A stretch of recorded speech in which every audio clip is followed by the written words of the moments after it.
Are you content with what you have, or you're secretly coveting what others have? There's always that tendency to think that others have it better and that life has dealt you the wrong hand. The grass always seems greener on the other side.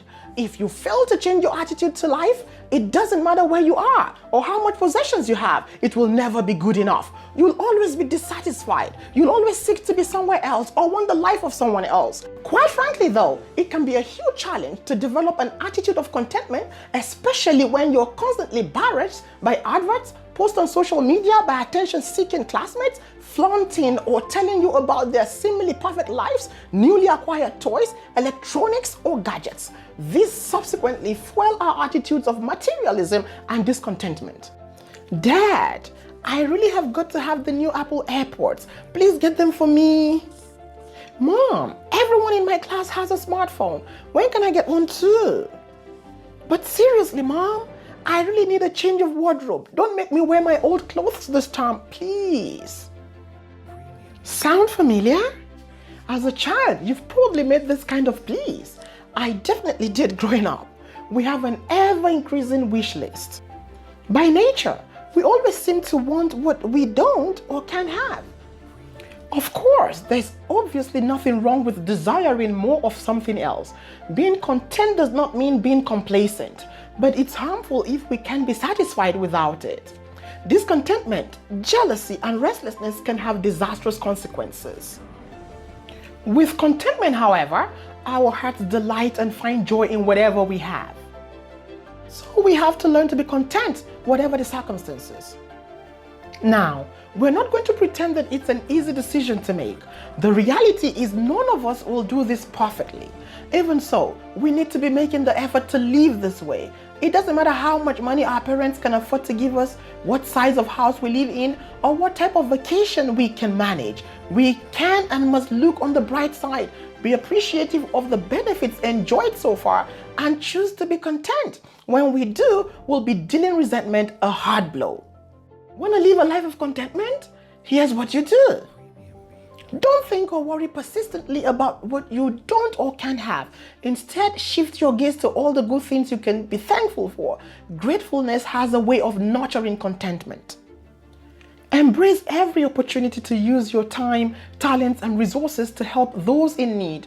When we serve other people diligently and devotedly, we develop an attitude of contentment because it gets us to stop being self-centered or dwelling on our own wants and desires, and instead focus on the genuine needs of others. Be truly happy for your peers when you see them enjoying their good fortunes and successes. Our journeys are different, and we all have our own talents and strengths. We only need to find or discover them. There will always be people who live in big houses, wear nicer clothes, or are more popular, talented, or intelligent. You're not here to compete with them. You're here to run your race, contribute your quota, and pass the baton to the next in line. Lastly, you must ensure you confront the cause of your discontentment. You were not always like this. You lost it and therefore must find it. Think about how contented you were as a child, that innocent child who just accepted all that was available to him without complaining. You were cool with everything. You didn't judge anything because you didn't have to make any comparisons. But the more you got exposed to things growing up, the more you fed your discontentment. Think about what seeds have been planted in your heart that have so grown that now you're so full of junk. The social media display of affluence, luxury, and favor by friends, colleagues, school and classmates that you constantly measure your life by. The friends you think have it all together that you turn to just so they could show you the way. The poisonous books and movies, serials and videos you constantly feed on. And you being jealous, envious, hurt when you see others progressing or doing well.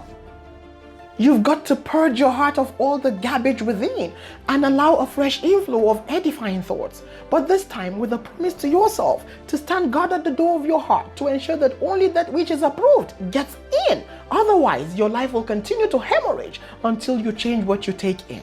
Don't live your life in resentment. Choose to believe the best about others.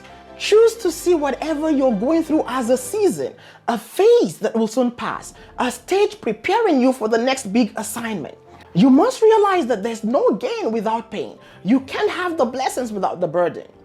While we know that growth is a must for all human beings to be happy, it would be absolutely useless striving for more if you can't be appreciative of what you already have. Be grateful for all that you have, but never settle for less than you can be.